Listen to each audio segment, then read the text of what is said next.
Excellency, ladies and gentlemen, welcome once again to Cambodia Global Dialogue of Southeast Asia TV. Today we have the pleasure to have Dr. Naron, Hongchun Naron, coming to our show to share with us the perspective on a major conference that is about to take place in a few weeks' time. The conference called CDI ANZ Outlook Conference, and the idea why we are inviting him and Mr. Stephen Higgins from the CEO ANZ Cambodia is to share with us a bit about the perspective of the conference and its contribution to the economy. And this is very much the gist of this program, which is to bring the knowledge, the know-how, the experience, the perspective of different personality. In this case today we have a national personality, also a foreign personality to come to speak from two different perspectives, one from a national perspective, one from the private sector perspective. Welcome Naron. Can I call you Naron? We're a good friend for a long time. Naron, Dr. Naron is quite a well-known personality in the Cambodian academic and political scene. He is foremost the Secretary of State of the Ministry of Finance, a permanent vice chair of the Supreme National Economic Council, but today he's appearing in our show in his capacity as chairman of CDI, Cambodian Development Resource Institute. Naron, welcome. Thank you, Siphana. Yes, good. Well, what I like to see in this important discussion, which is quite short, you know, for this particular program, is because people follow the annual Cambodia Economic Forum, which is hosted, organized, and prepared by the government. But then CDI and ANZ have also its own annual flagship event, which is CDI ANZ Outlook Conference. Perhaps before you go to do the comparison, maybe you can say a bit about how CDI came about and how this conference came about. So thank you very much for inviting me to address the audience on the CDI ANZ Outlook Conference 2011.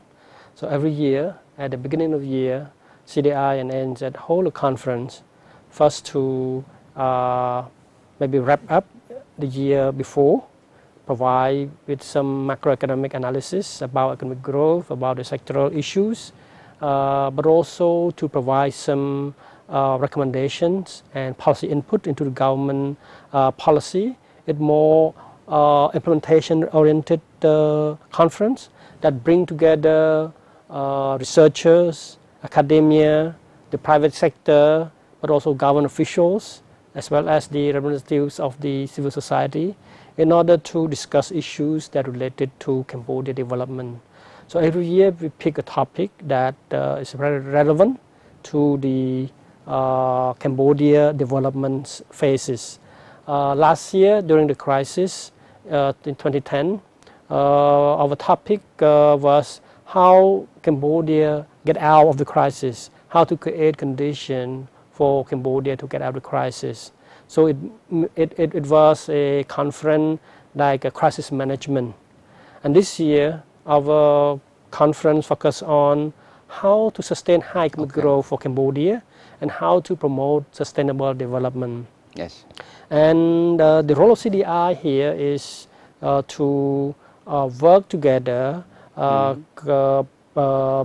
cooperate with ANZ Royal in order to organize this annual event, which will link to the board of director meeting. Yes. And this event allows us to look at last year and how CDI can be useful in bringing together all the researchers, practitioners to provide some useful recommendation. I think this is the role of CDI here at the Outlook Conference.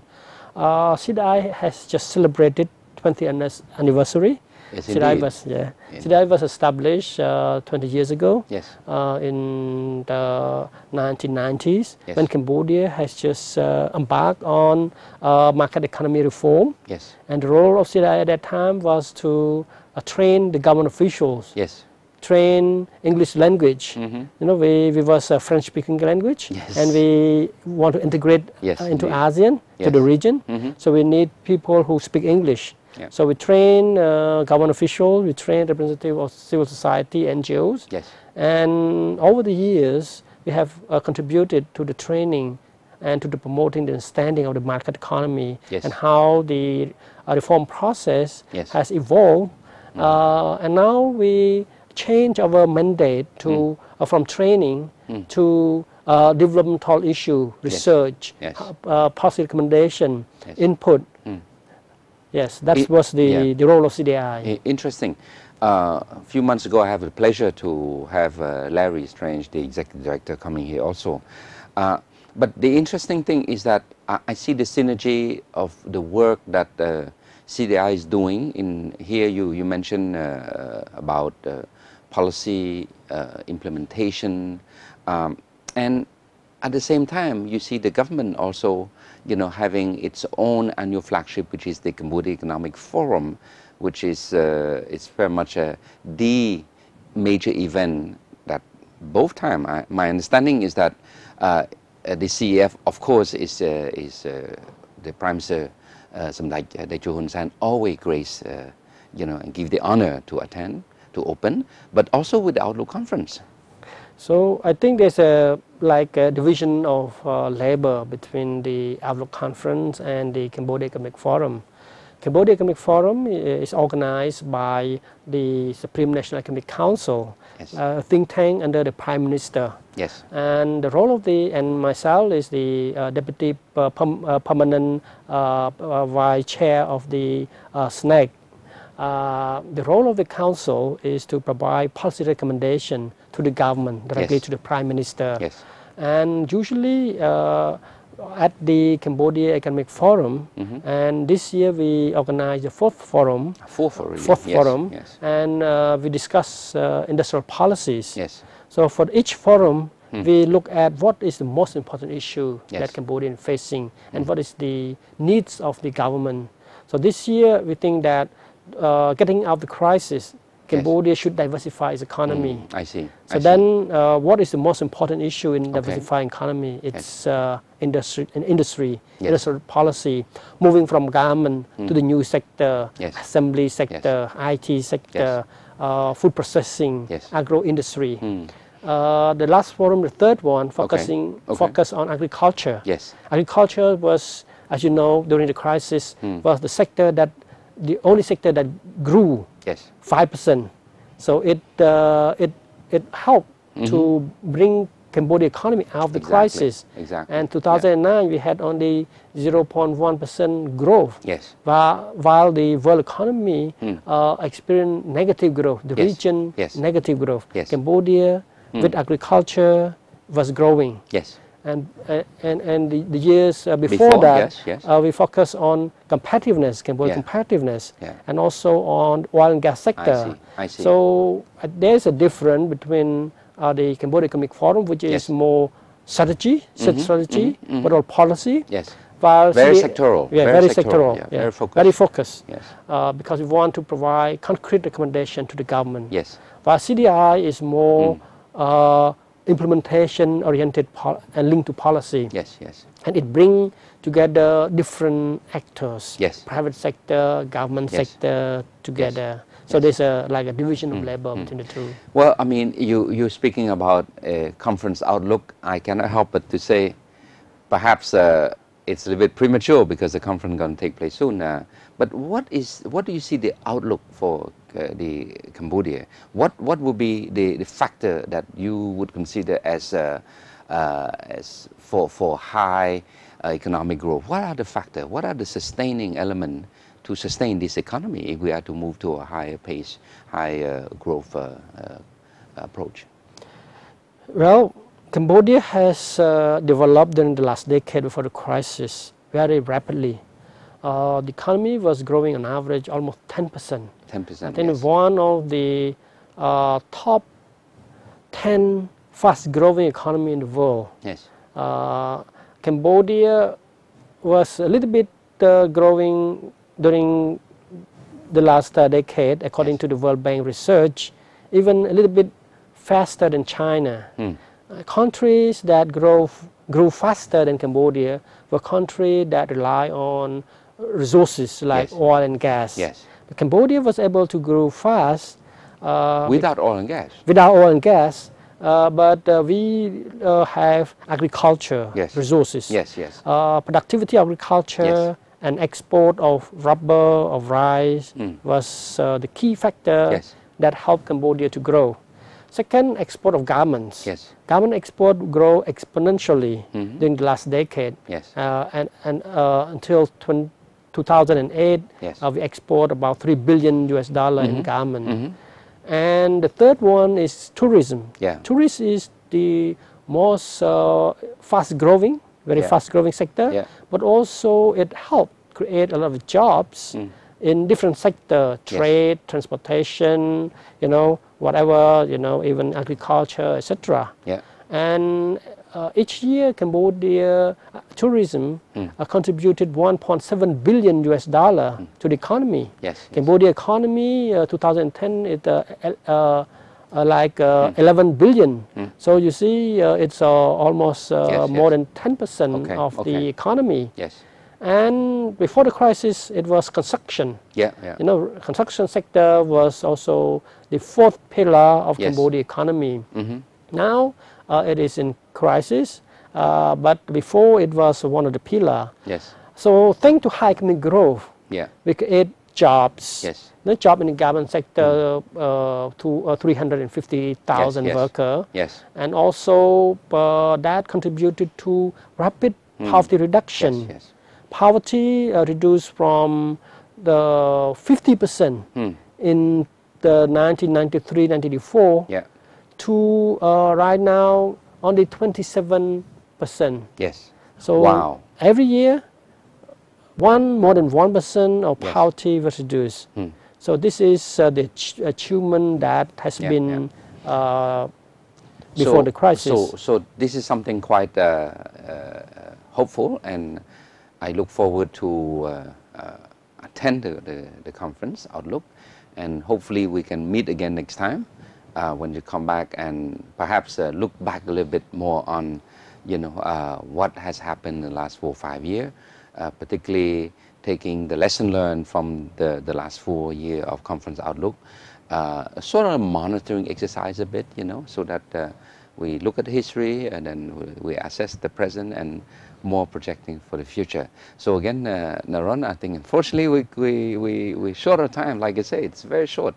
So I just want to say thank you for coming, and we're gonna talk with Stephen Higgins, who is the co-sponsor of the conference, on the role of the private sector and its contribution, into this event, as well as the role of the banking industry in this economic development.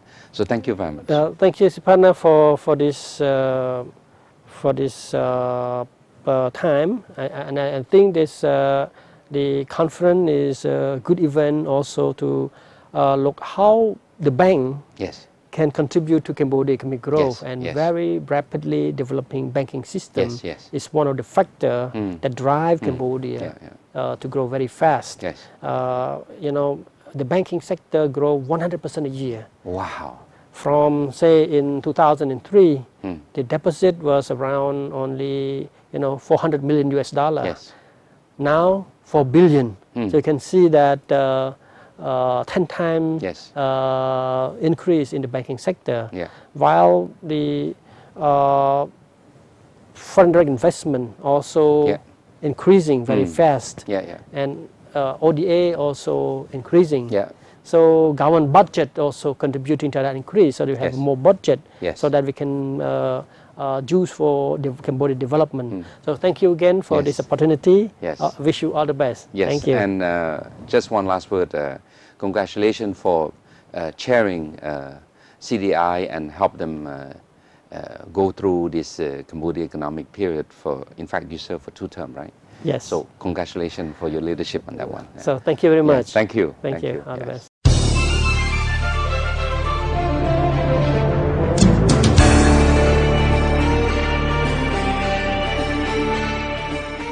Excellency, ladies and gentlemen, now we are shifting a bit from Dr. Naron perspective view on the policy, the strategy, the recommendation side into something which is more practical, which is more private sector driven, and we have the pleasure to continue the discussion with Mr. Stephen Higgins, who is the CEO of ANZ Royal Bank in Cambodia. Stephen, welcome. Siphana, thank you very much for having me. Good. So quickly about your role, yourself, ANZ Royal Bank in Cambodia. Very quickly, ANZ Royal has been here for just over 5 years. Personally, I'm coming up to my 3rd anniversary here in Cambodia. It has been a wonderful time for me. I love this country, I love the people, and the bank has achieved some pretty amazing things in 5 years. So going forward, we really do want to try and make a difference to this country. ANZ is nationwide now? Pretty much. In all the major commercial centres, we're represented. We have 19 branches, 130 ATMs, 600 staff. So it's a nationwide operation. So ANZ is one of the major players in the banking sector in Cambodia. There's 4 big banks here, and we're one of them. Yes, great. Well, speaking about the role of these premier banks, you have a social, corporate obligation in a way to contribute to development of this country. And this is where I see why we want to invite you to come, because the annual flagship event of CDI is the CDI ANZ Outlook Conference, which has always been graced by or honored by like Prime Minister Hun Sen, every year. Perhaps you can say a bit, how does ANZ came about to co-sponsor this such a important event? Well, for us, it's a forum that brings together government, the civil society, CDRI and other non-government organisations, and the private sector. And it creates a dialogue, or a forum for a dialogue, to discuss and address some of the major issues that Cambodia faces. And for us as a bank, what's the incentive for us? It's the stronger that the Cambodian economy is, the more it grows, the more opportunities there are for us. So it's a very symbiotic relationship. Yes. So in that sense, you see ANZ more as a supporting role of that. And the last 4 years or 5th year that you have support, what is your impression of what came out of that Outlook Conference, the impact on the economy itself? Look, I think it helps define what the key issues are. Yes. So often you can get caught up in issues that frankly don't matter for the long-term development of the economy in the country. I think this really helps fine-tune discussion onto the issues that matter. The interesting thing is that you link, because CDI is a very respected research institute, but it does link with the work of the government, which is through the economic forum, the annual economic forum. But speaking from the perspective of what we call the high economic growth, sustaining development for the country in the near term here, the banking sector have grown tremendously. What is the major driving, motivation behind this high growth? If you look at pretty much any developing economy in the world, in fact, frankly, most developed economies, the banking sector tends to grow at a multiple of GDP. So if you think of nominal GDP in Cambodia growing maybe 10% nominal, it's not unreasonable to expect the banking sector to grow at 20%, maybe even 30%. Particularly in a country such as Cambodia that is coming from a little way back. There isn't a lot of penetration of financial markets into the broader economy. So there's that catch-up effect as it increases penetration, and there's just that natural growth that the economy here provides. So the role of the banking sector is clear, is a driving force, is the momentum building, is a confidence, projection into the rest of the world. And in some ways, it's a bit like the oil in an engine. It helps the economy work, provided that the banking system is efficient and functioning well. it's the oil in the engine. It helps things work.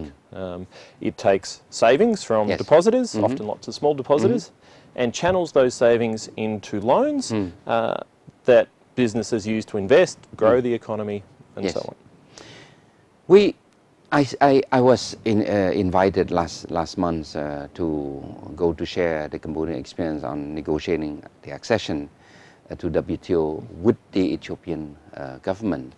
And one striking thing that really blew me out is that they are in the process to negotiate, but they're very fearful of opening the banking sector. And I say, but look at Cambodia.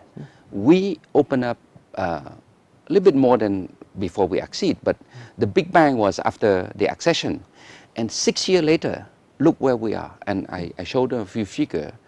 It blew them, blow their mind. But so I say, look how we do.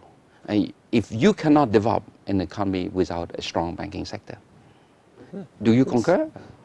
Absolutely. It's two perspectives on that. One is absolutely you need a strong banking sector, and having foreign banks come in doesn't necessarily threaten local banks. And if you think locally, Eclida, I think, is a fantastic bank. Yes.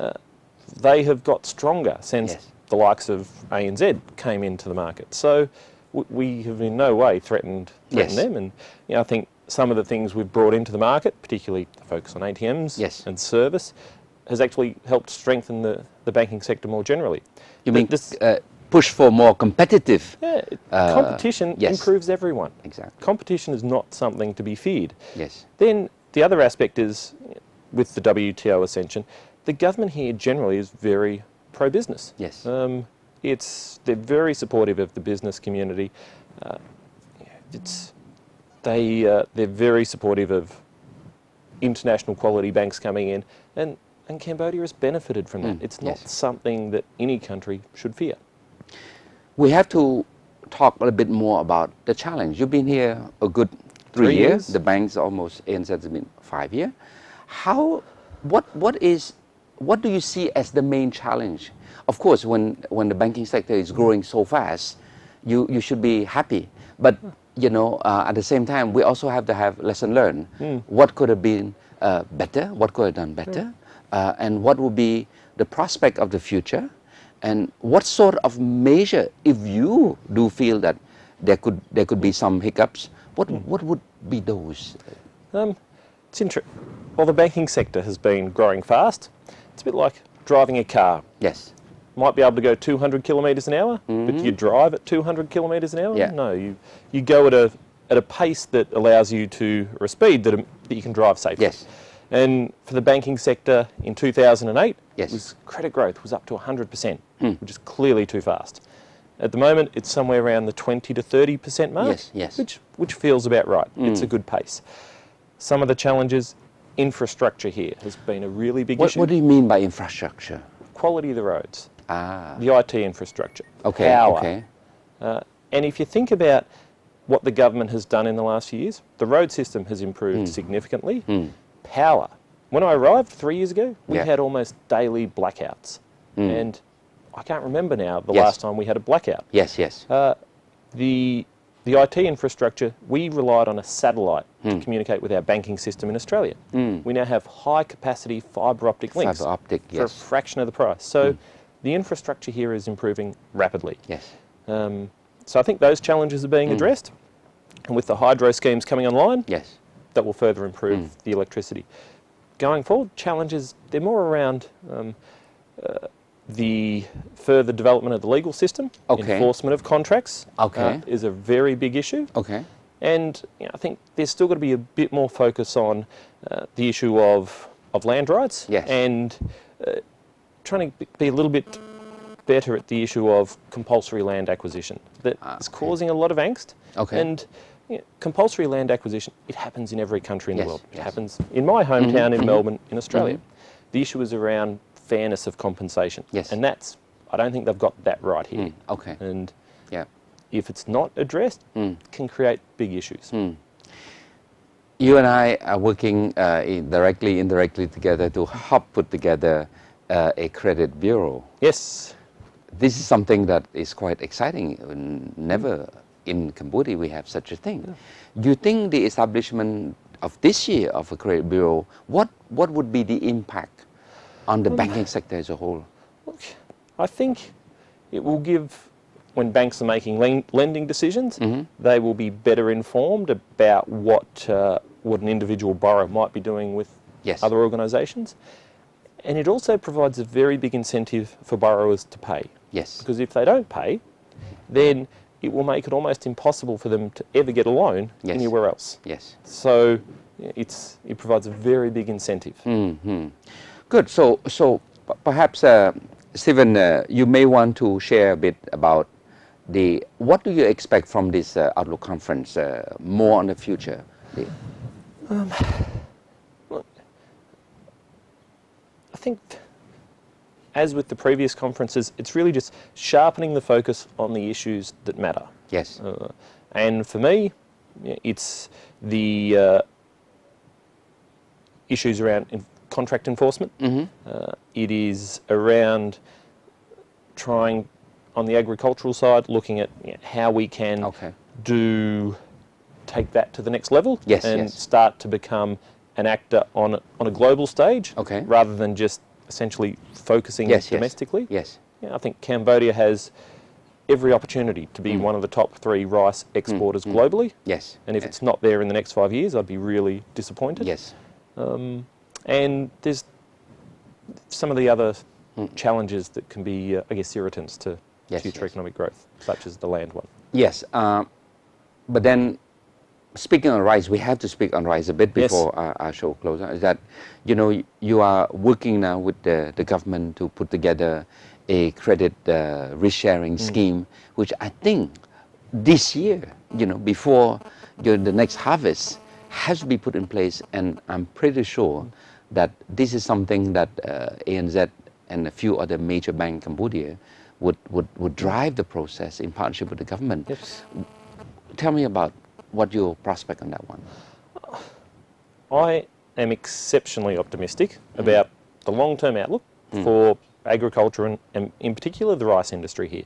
The global population is growing. Yes. The supply of arable land is not. Yes. Food prices must rise. It's going to happen. And Cambodia is exceptionally well placed to benefit from that. But the scale of the rice mills must improve. They must get bigger. They have to invest in the right equipment, the colour sorters, the drying machines, so that they can start producing a product that can be sold on the world market. Yes. And it's just the coordination between the rice millers, the growers, the logistics network to then get this rice to global markets. There's got to be a big focus around that. As a bank, we have a lot of money that we want to put towards the rice sector. There's no question around that. It's just trying to pick the rice millers that have that scale and professionalism that we can support.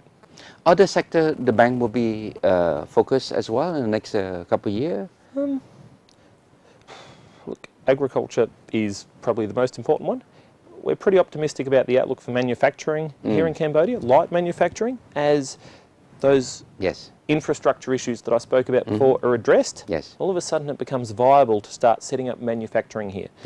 Particularly as China really dealing with wage inflation. Vietnam now has some really big issues with wage inflation. Cambodia becomes a very attractive venue for manufacturing. So we think there's going to be quite a few opportunities there, provided inflation stays under control. Exactly. I would want to wrap up by sharing perhaps how I see the similarity of the future with the past a bit. That Cambodia has been pretty much blessed, by this sort of like a global or regional dynamics, which is happening out there. But then Cambodia grabbed the opportunity. I say that there are 2 major events that help shape the path of this country, which is one is the peace process. It's fine. It's a one-time on, effect. But there's also the effect of the formation of the WTO, the transformation from the GATT to WTO. And here it is, 95, WTO was formed, Cambodia barely emerged from the peace process, and then the multi-fiber arrangement kicks in, and here Cambodia happened to be a country ready, willing, and able to absorb the shifting pattern of company who are looking for a quota. I see what you're saying now is exactly a replay of the past. China wage going up, Vietnamese wage going up. Cambodia at the same time, we happen to be building the base of our infrastructure, base, and now we're in position to say, wait a minute, there's an opportunity here, and we do have the element in place. And so it's with the rice sector. There's a crisis, in different countries, populations growing, and Cambodia happen to have the element. But the trick is, as you said, how do we organize our house? How do we structure? How do we coordinate? How do we collaborate? How do we work as an institutional value chain along the step to make Cambodia more competitive? Yep. There is a unique opportunity there at the moment as these global forces are happening. The upside is enormous if we get it right. Yes. It's enormous. Stephen, I think we're going to count on the partnership with the private sector, with ANZ Bank and many other banks that are playing a big role to provide the necessary finance for this country. And I just want to say on behalf of the audience, thank you, Stephen, for coming to share with us. And I look forward to invite you next time on a more focused banking issue, So, Siphana, once again, thank you very much, and always happy to be here and to come and talk. So, okay. Thank you. Thank you. HCC, ladies and gentlemen, unfortunately we're coming to the end of our show, but today we have the pleasure to have a good, interesting talk with two personalities that can give two different perspectives, but complementing, one from the policy side, but one from the private sector side. So I hope you enjoy it. I hope you learned something this evening, and I look forward to see you once again next week. Good night.